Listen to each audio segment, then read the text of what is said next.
Okay, so now we get into our gospel passage, which comes again from the Gospel of Mark, chapter 6, verses 1 through 6. Jesus departed from there and came to his native place, accompanied by his disciples. When the Sabbath came, he began to teach in the synagogue, and many who heard him were astonished. They said, "Where did this man get all this? What kind of wisdom has been given him? What mighty deeds are wrought by his hands? Is he not the carpenter, the son of Mary, and the brother of James and Joseph and Judas and Simon? And are not his sisters here with us?" And they took offense at him. Jesus said to them, "A prophet is not without honor except in his native place, and among his own kin, and in his own house." So he was not able to perform any mighty deed there apart from curing a few sick people by laying his hands on them. He was amazed at their lack of faith. Okay, we're gonna talk about the siblings of Jesus here in a minute, the brothers and the sisters of the Lord. But first, just kind of put context again. So it says, well, he departed from there. What is there? Well, there is the gospel passage that we heard last week. Last week we finished chapter 5, and now we start chapter 6. So there is leaving the house of Jairus, whose daughter he just brought back to life. So from there he goes to his native place. His native place is Nazareth. Now, remember the first reading. What is the first reading all about? It is the call of Ezekiel, and God tells Ezekiel that he's going to be a prophet for the Lord, and that he's going into a rebellious place, a place that will resist and reject him even. A place that like he knows he's got a hard message to preach, and yet God is telling him to go anyway. And so keep your sights fixed on me. Just obey me. Don't worry about how they respond. Just obey me. So now Jesus comes into what? A place that is going to reject him. Now, we aren't told going into the passage that he's going to be rejected. We find that out as we read the passage. But it doesn't matter. Jesus knows this. He knows, as he says here, a prophet is not without honor except in his own native place and among his own kin and in his own house. He knows this. He's like, okay, I got to go home and I got to preach to them, and they're not going to accept me. They're going to reject me, in fact. This is the lighter version. In other versions, they want to what? They want to bring him to the edge of town and throw him off a cliff. They want to totally reject this guy. And Jesus gets into a kind of a verbal tussle with them in telling them, like, surely you're going to quote me this scripture passage, which is just like kind of continuing to lay it out upon them. So that's the response. And it's kind of a surprising response, of course, because we know Jesus and we know, like, this, okay, well, this is Jesus, so we should listen to him. And yet, what happens? Well, he goes into the synagogue to teach, and many who heard him were astonished. And they asked these questions, what's the deal here? What it says that they're asking, like, is he not the carpenter, the son of Mary? So in other words, what happens? So Jesus doesn't start his ministry until he's 30 years old. And so that means he grew up and lived in Nazareth for that time. And he was a carpenter. This word in Greek, it's tekton, which could be a carpenter, like we think of carpentry with working with wood. But the word, it just means, it means what? A laborer, a builder, a stonemason, something like that. So he could have been someone who worked with wood. He could have also been a stonemason, a day laborer. Either way, Jesus seems to be a guy who just gets up, lives a righteous life, yes, but he gets up and he goes to work, and then he comes home, and that's his life. And he just kind of survives by being a day laborer. That's the understanding. So they're like, we've got this familiarity with Jesus. The family of Jesus has a familiarity with him that doesn't now match up with him preaching and teaching in the synagogue with authority. There's a disconnect here. And so in some ways, it's an understandable response. We read it because the Gospels really only basically cover the 3 years of Jesus and during his time of ministry. Luke's Gospel gives a little bit more, like one little scene of his one scene of his infancy and one scene of him being an adolescent. But beyond that, it's just all covering the 3 years of his time in public. And so we want to say, like, I can't believe they're responding this way. But you have to understand, it'd be like someone in your own town, maybe even someone from your own family, stands up suddenly after, just knowing that person for 30 years, and stands up and says, okay, now I have authority to preach in the name of heaven.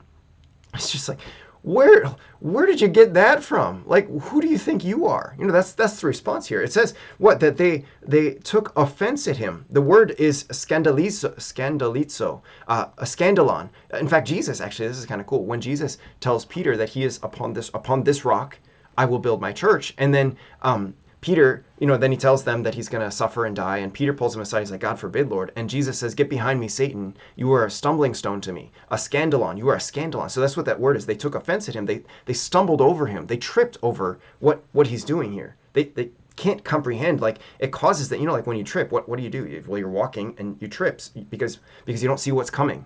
And then when you trip over the thing, you have to like recalibrate yourself and catch yourself. And if you're really upset about it, if you fall to the ground or if you hurt yourself or something, what are you going to do? Sometimes, we irrationally like curse the stone. Like, oh, this stupid rock, what's it doing there? Who put this rock there? That kind of a thing. So that's the response here, is that they stumble over Jesus, and their response is not a calm sort of get back up and brush the dirt off. No, their response is like, who put this rock here? Like, what are you doing? Who do you think you are? That's the response of the people. They took offense at him. And so then that leads Jesus to say this, a prophet is not without honor except in his own native place and in his own kin and his own house. So then the response, because of their lack of faith, he causes Jesus to marvel, to be amazed at their lack of faith. And because of their lack of faith, what? He is not able to perform many mighty deeds there, except he could cure a few sick people, which is fascinating. Again, like kind of, I suppose with Ezekiel, you get the sense that the Lord is like, some will heed, some will resist. He's just like, don't worry about that.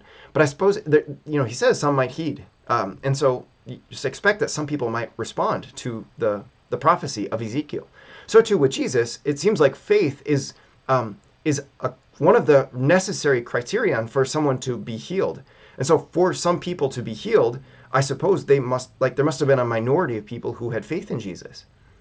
And you got to believe that if he healed them of their illnesses, that even if they didn't have faith before, now they certainly have faith in him. So there's this sense of like, okay, well, even if most of the people that we hear about are rejecting Jesus, there must have still been some people there that had faith in him. So when it says that he was amazed at their lack of faith, then perhaps this is a sense of, in a general way, even though there might be particular exceptions to the rule.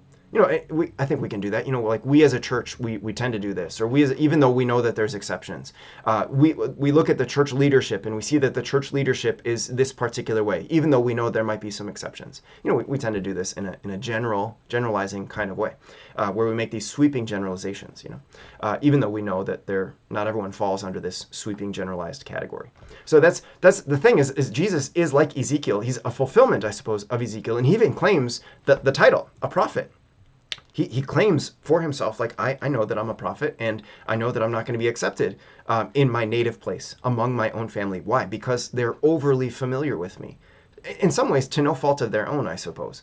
That's just kind of how it is. Okay, now, let's get into these siblings. And I know that I've mentioned this before, but I think it's just always worth, like, I listened to something right before this that helped me understand this in a deeper way. It's always worth revisiting these things, especially these is kind of controversial, because us as Catholic Christians, we believe that Mary is perpetually a virgin, that she never engaged in marital relations with anyone, before or after giving birth to Jesus.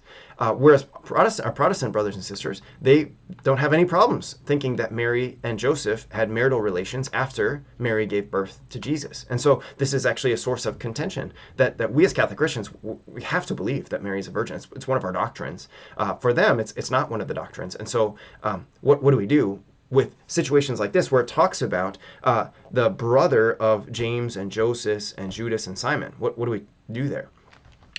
So okay, the word that is used here is this Greek word. It's adelphoi, or adelphos, which can have multiple meanings, as it turns out. And we know this actually because even within this same chapter, we're going to see two different meanings of this word adelphos.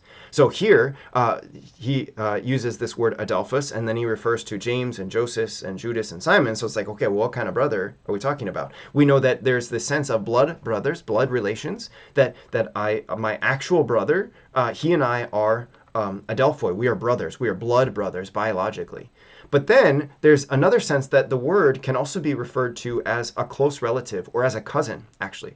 And so if you actually move down to the a couple of scenes later here in Mark chapter 6, verse 17, it says, Herod, talking about Herod, was the one who had John arrested and bound in prison on account of Herodias, the wife of his brother Philip, whom he had married. That word that he uses there is adelphos. But we know from history that Herod and Philip were not blood brothers, full blood brothers, but they were half brothers, actually. So there's this sense of adelphos doesn't mean full blood brothers all the time. That's maybe the default meaning, but it's not the exclusive meaning. There's another meaning that and we tend to do that, or I tend to do this. I have step siblings, and I typically call them my brother or my sisters. And they, for that matter, call me their brother. So we do this. It's like there's no blood relation between us, but we do this because maybe there's a kind of familiarity that takes place. And we know from Old Testament examples that there are times where, for example, so the Old Testament was written in Hebrew, but then there are people who came along and translated into Greek. It's called the Septuagint. So in the Greek version of Genesis, Abraham and Lot are called brothers, even though, Lot is Abraham's nephew. So that there's a blood relation there, but it's not blood siblings. It's uncle and nephew, and yet they're called brothers. There's another scene in the book of Chronicles where it talks about this person who, Eleazar, was married, and he and his wife could only have daughters. And after he died, the daughters married the sons of this guy's brother, whose name is Kish. So it says that they married the sons of Kish, their brothers. They referred to as the brothers of these girls, even though they're cousins, actually, in fact. So that's a helpful thing. Another really helpful thing, actually, is at the end of the Gospel of Mark, when Mark is explaining the crucifixion. It talks about how at the crucifixion, in verse 15, verse 40, it says that at the crucifixion, there were also women looking on from a distance. Among them were Mary Magdalene, Mary, the mother of the younger James and of Joseph, and Salome. So Mary, the mother of the younger James and of Joseph, which these are two names that are mentioned in this scene in chapter 6. So that, again, is a helpful thing is well, if this was Mary, the mother of Jesus, at the foot of the cross, you got to believe that Mark would say, and this was Mary, the mother of Jesus, rather than saying this is Mary, the mother of James and of Joseph. No, there's another Mary that actually in the Gospel of Matthew, he refers to this other Mary that is present. In the Gospel of John, a similar kind of thing. It talks about this Mary who's the wife of Clopas. So anyway, so it's confusing, I know, because there's multiple Marys, but I think as Catholic Christians, we can be confident and rest assured that our understanding of Mary's role and of her activities, or we could say lack of activities, of her perpetual virginity, is not at risk here, but instead it's a matter of language. And for that matter, I know this, that there are parts in the world today where people refer to their cousins, their blood cousins, as their brothers and as their sisters. We don't do that in the Western world, we could call it, like in Western Europe and in the United States. We don't tend to do that. Sometimes you'll see families that do that. We don't tend to, but there are other places around the world. We're not the only place, as it turns out. The United States is not the center of the universe, and Western Europe is not the center of the universe, as it turns out. But the world is a big place, and so we don't have to get caught up in language things, but instead we can understand that within the Bible, they use words that we can look to other places to see what these words mean. And this is an example of this. So anyway, I believe, actually, I don't remember how long ago it was, but I posted a video by this guy named Brant Petrie, who does a really excellent job of explaining this, better than I do. So anyway, so we don't have to worry about this. It's going to be okay.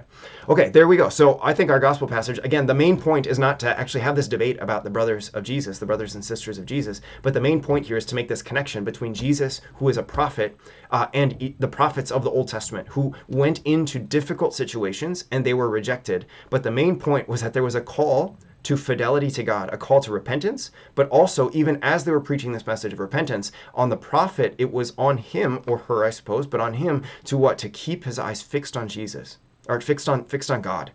And so now Jesus goes into a place where he knows he's going to be rejected. And that doesn't soften his message. He doesn't alter his message, but instead what happens? He goes in and he preaches his message anyway, even though he knows that he's going to be rejected, because he does it out of a sense of fidelity, out of a sense of obedience to what God has sent for him to do. So there we go. Now, this is great. So we now have our second reading that we're going to get into, and it's not really connected, but it's still, actually, it's one of the most popular readings from St. Paul. So we'll get into that in our next session. Okay, God bless you.